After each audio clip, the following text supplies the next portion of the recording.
Hello, this is Nicholas Wern again. Sorry I missed the last time. Today we're talking about, 5 common mistakes when you're about to go digital twinning. Probably and might be even more than 5, but I'd at least listed down 5 of these today.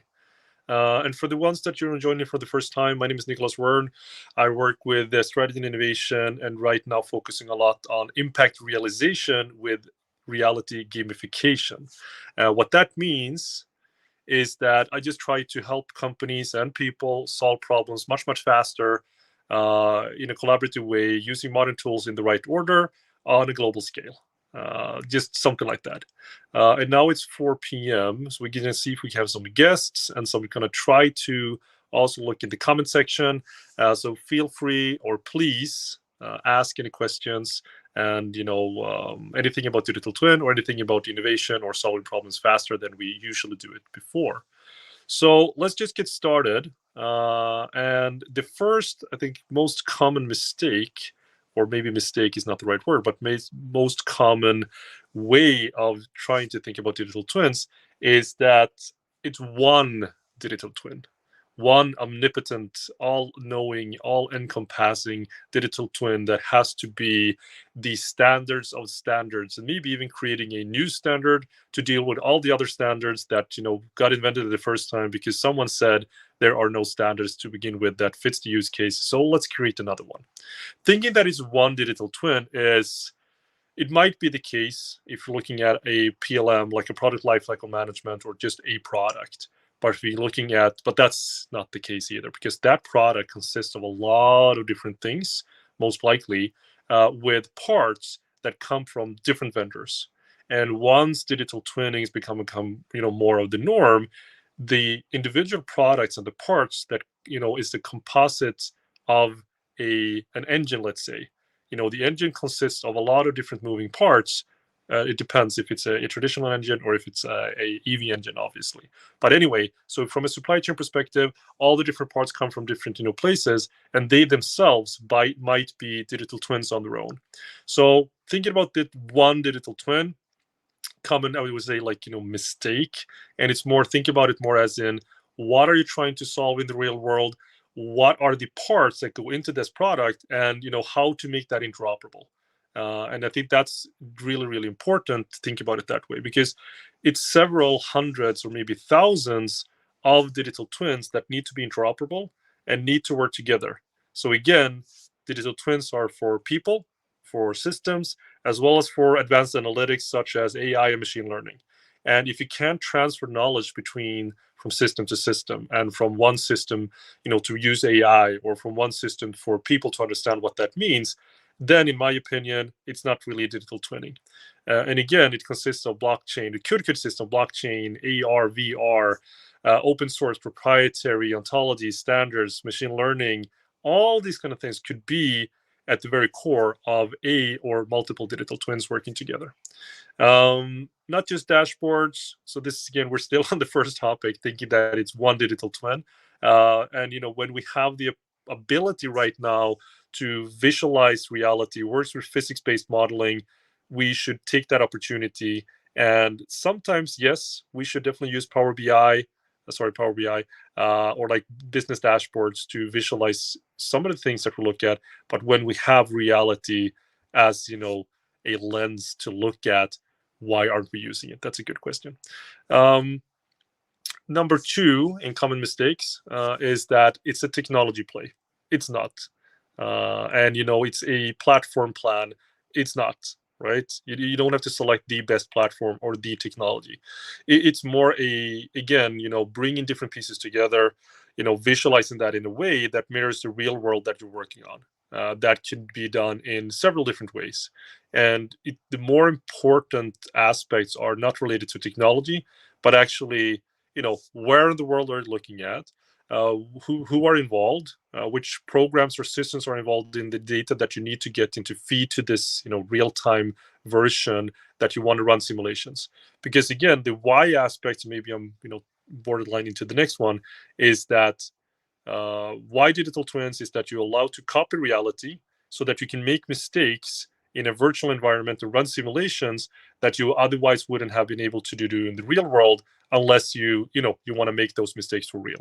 So having that ability to also run thousands of different scenarios and find the best way possible is, again, the possibilities with digital twin, but it doesn't start with technology, and it doesn't even start with a problem.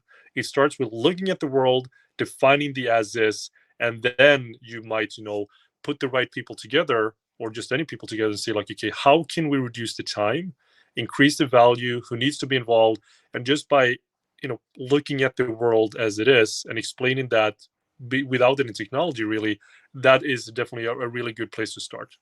Okay, good.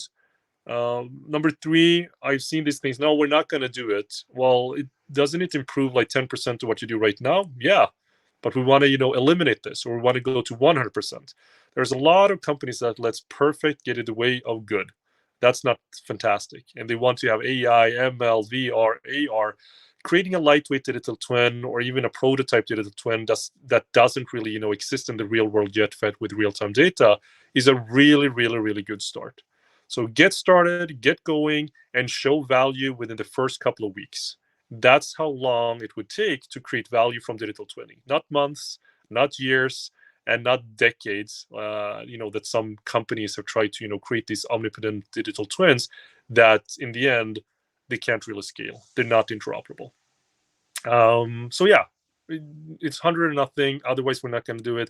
No, get to 50% better, or no 80%. Just instead of having 10 different options, have 2 options, the best options. So just get started, get going, and show value and create value first. Number 4, thinking that digital twins are something of the future, right? Thinking that this is not happening yet. I've seen that so many times in real estate and construction. But if you compare that to in healthcare, we have 50 million health records, and you'll be able to go through them instantaneously to find valuable information that can assist the doctors in real time. It's a very big difference from all the different information that might be fragmented in traditional industries, but it can definitely be done. And if you look at the defense industry, or Formula One for that matter, where they have digital twins of the Formula One race cars that feed data into a 3D model after the races, and they can run simulations and figure out how to optimize the vehicle after a race, 3D print parts, and get that stuff done. That's is possible today, very much so. National digital twins, global digital twins, a lot of the things that a lot of people think are sci-fi. I've heard that in numerous occasions in calls. What we can actually explain, you know it's here today. So don't think that it's not here. We have cutting edge tools, and something that I always like to say is that if you look at the Gartner hype cycle, and you see that this is going to take 3 to 5 years, 5 to 10 years, most of the stuff, if not all of the stuff, is more or less ready today. It's only when they're going to reach mainstream. And who wants to be mainstream? I don't, because if it's been mainstream, that's because everyone has tried it. I want to be at the cutting edge for the simple reason of, when we use modern tools, and with the right people in the right order, we can solve problems faster. And if you look at climate change and all these critical challenges, we need to get stuff done faster, obviously. So again, it's not just future tech, it's right now, right here, where we can use these tools to improve a lot of the situations that we're in. And again, think about the worst mistake that you ever done in the real world, right? Think about the effects that led to for you in your either private life, or your especially business life. What if you could have made that mistake in a virtual environment, and seeing that, okay, I shouldn't have done that mistake, or I shouldn't have taken that decision? Or even better yet, what if you could ask the digital twin about, what is the best option I can take right now, given that I need to reach this impact? So we're going to take a question here in between question, or like mistake number 4 and 5. This is from Robert Cross, who's an energy expert in the US.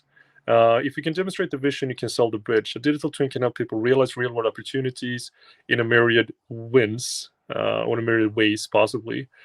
Definitely. And I think, like, we have the people that know a lot of different things. It's just that they don't necessarily have the tools to explain what they mean in a way that makes sense for other people, right? Outside of their domain. And the better you become at something, for most people at least, the less you know about everything else, which is exactly how it should be. We should all, in my opinion, love something and be really, really good at it, and then work with others that love what they do and are really, really good at it, and then collaborate around the shared something with, digital twin in the middle. And the benefits of having, a reality looking digital twin, not a dashboard, not a PDF or Excel sheet, or not just a tool with graphs, is that you are able to look at that part. Let's say a building, we can, look at the piping and just, focus on that one, and then we can also see how it relates to the walls, how it relates to the plumbing, the electricity, the HVAC, and, look at different perspectives in a shared reality. That's really, really important, because if you can't, what Robert was saying, sell the vision, if you can't make the argument, we need this amount of money because we need to do this, this, and this, and this, or this will happen.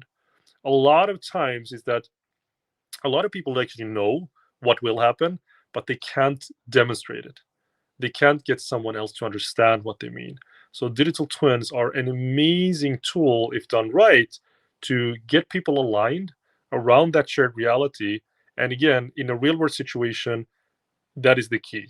I was asked this question a couple of days ago, out of, the processes or the people, the hierarchy, the systems and the culture, as well as, AI simulation tools, what is the main challenge and what do you need to start with? It's getting people, to understand each other, to align with each other, and to have that shared reality, which is basically, again, the reality we live in. So number 5 is, I think, not having a methodology to get going. Again, there are a lot of different platforms out there, and they consist of anything from IoT to AI and a lot of buzzword bingo. So how to get started? I mean, the classic question are, why digital twins? It's, again, to collaborate together, solve problems faster, and, to allow people to make mistakes and to see what their decisions will have for an effect, in a simulated environment or an emulated environment, so that mimics their real world, so they can see what kind of effect that will have, and how, and what, and especially why, is really, really important, because in my opinion, how to get started. So let's just, go with that one. How to get started. Start with sorry, a point in the world where you have this problem. If it's a school, what school? Be specific. If you don't have it, choose a school.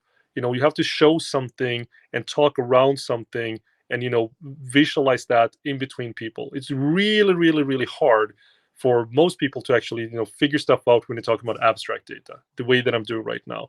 I wish that, we were so advanced that I could bring you into, my metaverse, right, where all the different projects with national digital twins or global digital twins, we can go to a school, the schools that we're doing here in Sweden, and I can show you, all these kind of things together. We're on a sightseeing trip, and that's something that I promise to you, Philip, to Robert, to everyone, that will happen very soon.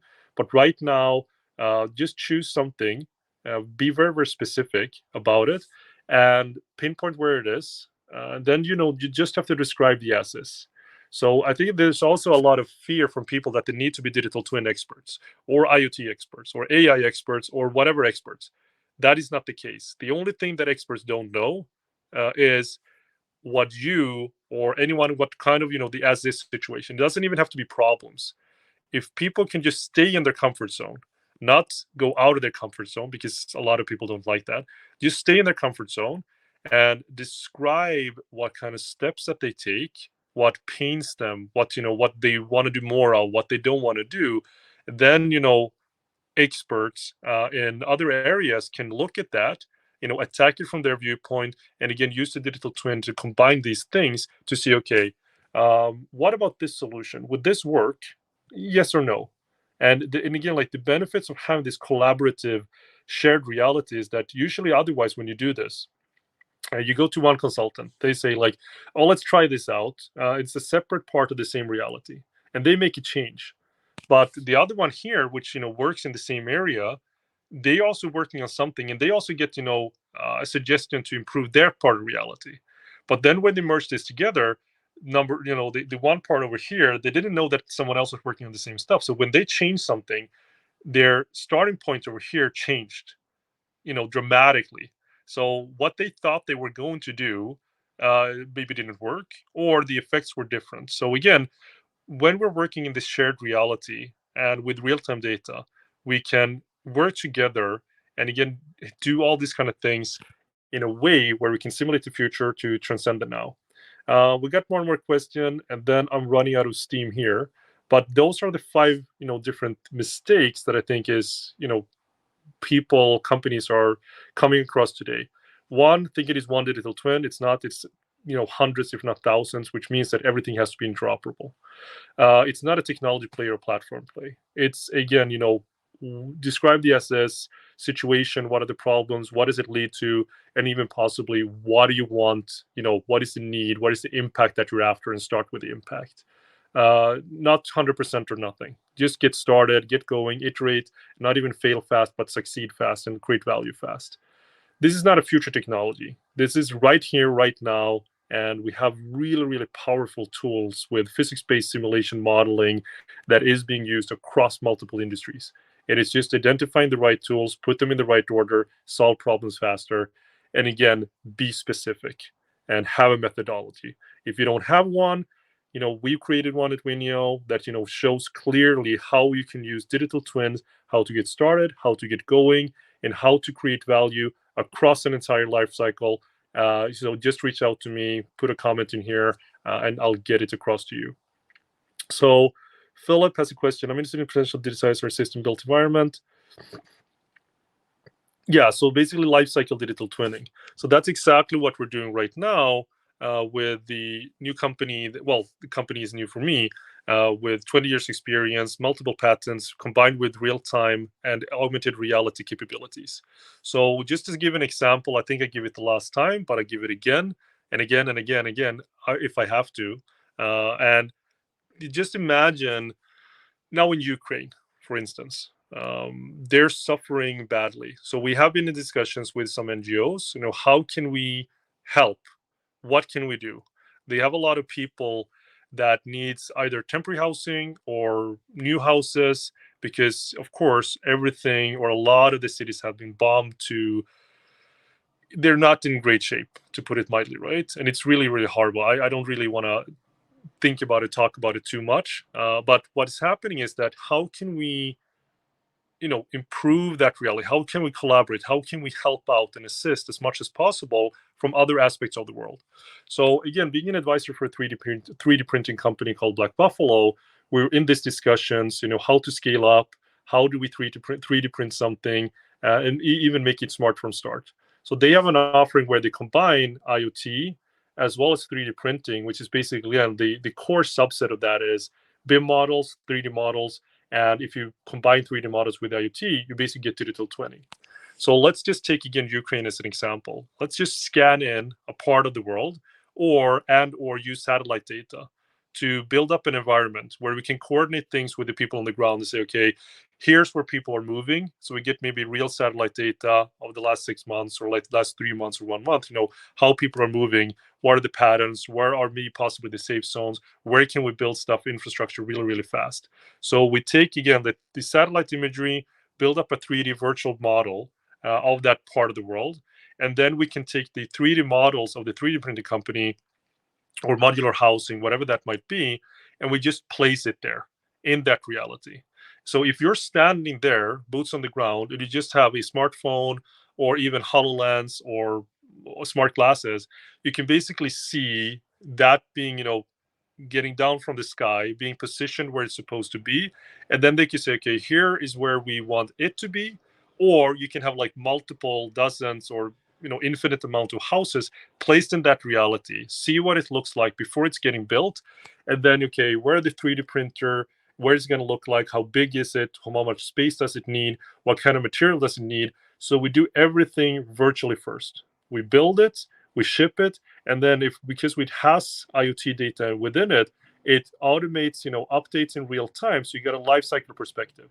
And let's say the engine that we can get this done from EDX, it's really powerful because if something would change in that reality, let's say a road changes or a building gets popped up that wasn't part of the project, or again, someone plants trees over here, whatever that might mean, that means that you can recalculate the digital twin, and it tells you the optimal location. In this case, what we're doing is optimizing 4G, 5G road mapping, so the cell towers. So again, just to reiterate, we create a virtual world where we can collaborate, might be a metaverse, hype right now, where we collaborate, but it's tied to reality. We agree on everything. We use physics-based modeling to actually, see what it looks like in the real world. And then what we can do is, make it, we create it, and then couple it with IoT data. So we have the as designed, as is, to be in a circular model forever. Um, so that's definitely something that we can do. And I'm working on, CO2 aspects and crypto aspects of blockchain, a lot of these kind of things. So another question, IMO digital twins be determined to decarbonization of the built environment. A picture is worth 100,000 worlds, definitely. And again, if you have, let's say, we create a digital twin of the world, then people can reiterate that. We can create new worlds, so it's more an infinite world perspective that we have. What excites you about the application digital twins in modern cities? It's the participatory dialogue that we can have in a continuous way with not only stakeholders from the city, but from people, because the way that it's being done right now, and especially how smart cities are being created, is that the people in the government, they are creating the city for people. It's not with people, and you can get to show this value faster, and you can actually again, you take the real world, you copy it, and then you use generative design or parametric design to actually ask the city, based on the movement patterns, based on what's going to be built, based on where the energy infrastructure is, based on all these kind of things. And let's say we need, how many schools do we need to build, and where do they need to be? And the digital twin gives you the answer back, and it shows you in augmented reality, here we want to place it. And you say, okay, let's try it out with the inhabitants of the city, what they think, what it's going to look like. Is it a good location? Is it optimal?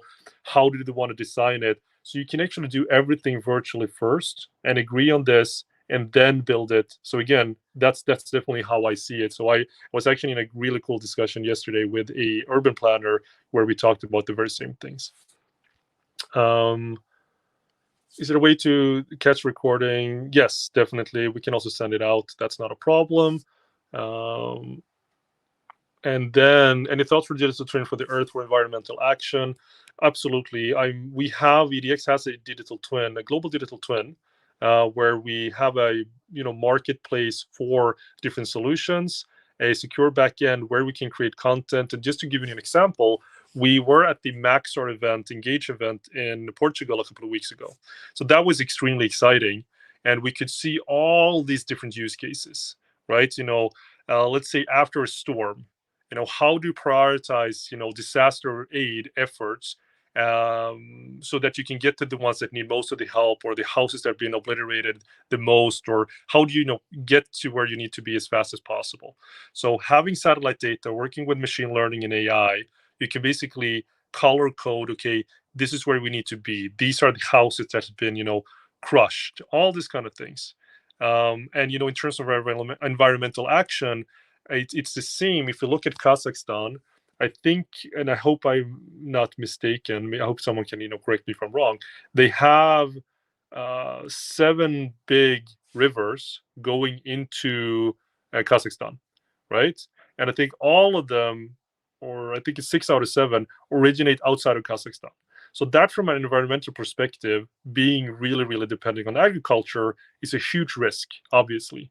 It's a risk if someone would, decide, okay, we're going to redirect the water because we need it as a nation, or with drought, right? So if you combine satellite data with climate change patterns, then you can predict, okay, in the next 2 to 5 years, there's a 50% chance that these rivers will, they won't go as far.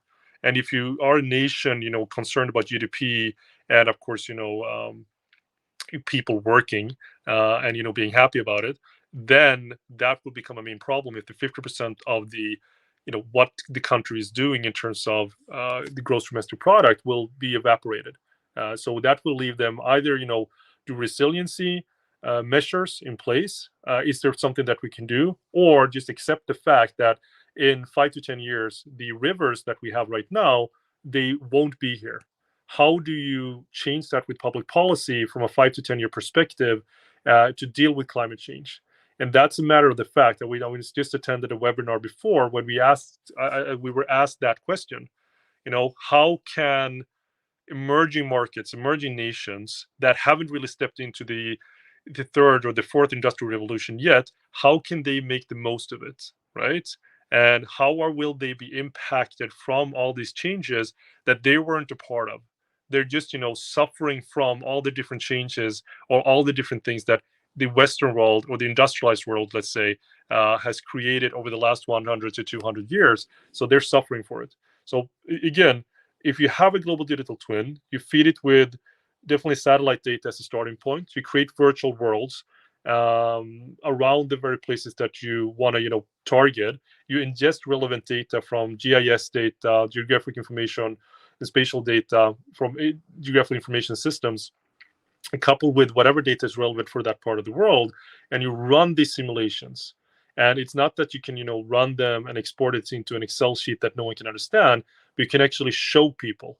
If you continue to live here, then this river would either, not be here anymore, or there would be, a huge change. So that, all the land that you have, all the different, apartments, real estate will be underwater in the next 2 to 5 years. That is, a given. And yeah, I don't believe it. But if you can show them the simulations, how this will happen, even in augmented reality, they're standing outside their highs and they can see, you know, they're standing, underwater basically. That's when I believe, at least, and what researchers believe, that if we can, put people in the very position that they're going to experience their own future in a way that they would understand, they're more likely to change. And getting this stuff done is exactly what we can do, what we have to do, and also what my focus is when it comes to global digital twinning, and definitely avoid these most common mistakes which I've made and a lot of other companies have made before me, right? So we can help mitigate risk or model future scenarios, bridge the gap with today's reality. Definitely. Thank you so much, Robert. You're the best. Philip, Eric has similar river vulnerabilities. Glaciers are collapsing. Exactly. And I think, it's not just that Kazakhstan has this, right? Every country has resiliency challenges. One of my favorite favorites, it's bad phrasing, but one of my favorite is examples is with the hospital here outside in Gothenburg. They used to have laundry within the hospital, right? And we also had like a passport, kind of something that was going haywire just a couple of weeks ago. But anyway, I digress. So hospital, at a certain point in time here in Sweden, they used to have the laundry within their facilities or next doors. For some reason, obviously, which was good at the time, probably low cost, they switched the laundry to be, I don't know, 1 hour, 1.5 hour away, which is a problem, right? Because if a hospital is without the laundry services for more than, I think, like a couple of days, they're literally out of business. So if you, in resilience perspective, that means that, well, you have to take all this kind of stuff into account, right? And with the digital twin, the laundry is a subset of a more complete digital twin of the entire hospital. So let's say we change something, how will that affect everything else? So how can I go from the country of Kazakhstan to a hospital here in Gothenburg? It's very much the same. How is this country, what is it dependent on to function? Identify the people that are involved in this, create a shared reality, which for Kazakhstan is the map of probably the entire country. Identify important areas that usually again not communicate because they don't use the same platforms, they don't use the same tools or the same processes. And with the hospitals, again, it's the same. Identify which is the shared reality between all the different stakeholders, and that is, of course, the actual hospital and how adjacent it is. And then you pinpoint, okay, let's look at a subset of this, as in the laundry service. How is that being done today? Just define the as is, and then you can look at, okay, what happens if someone blocks our means of transportation to the part where we do laundry right now, how fast would that, how fast would we be able to provide our services correctly? Is it 1 day, 2 days, 3 days? And you just, do this compound resiliency strategies. And again, with the digital twin in the middle. When you have that information, you can actually ask the digital twin, how do we solve this problem? Run these simulations. What can we do about it? Et cetera, et cetera, et cetera. And again, if you don't have a visual way of explaining this to people across different domains, and if you don't have an interoperable way of bringing in data from different systems they're going to feed into the digital twin, you can't really get stuff done. And if you don't do it in a way for AI and machine learning to work on this data, then you're also not going to get as to where you want to be. So yeah, I wouldn't say that it's easy, but there is a methodology. I'm here obviously to help out as much as I can with any kind of digital twin question or any kind of impact realization question, to be honest. So I'm focusing a lot on 3D printing. Well, yeah, it's going to take too long to repeat everything that I do, but I really want to help out in solving problems faster. So if you can just tell me, what situation you're in, what kind of problems, or just define what you do, and what you want to do more of, I'll be happy to help out as much as possible. Thank you so much, Robert and Philip, for the different comments. And now I got to pick up the kids, and we'll talk about the analytical AI side with data feeds coming in the next time. Thank you so much. Bye bye.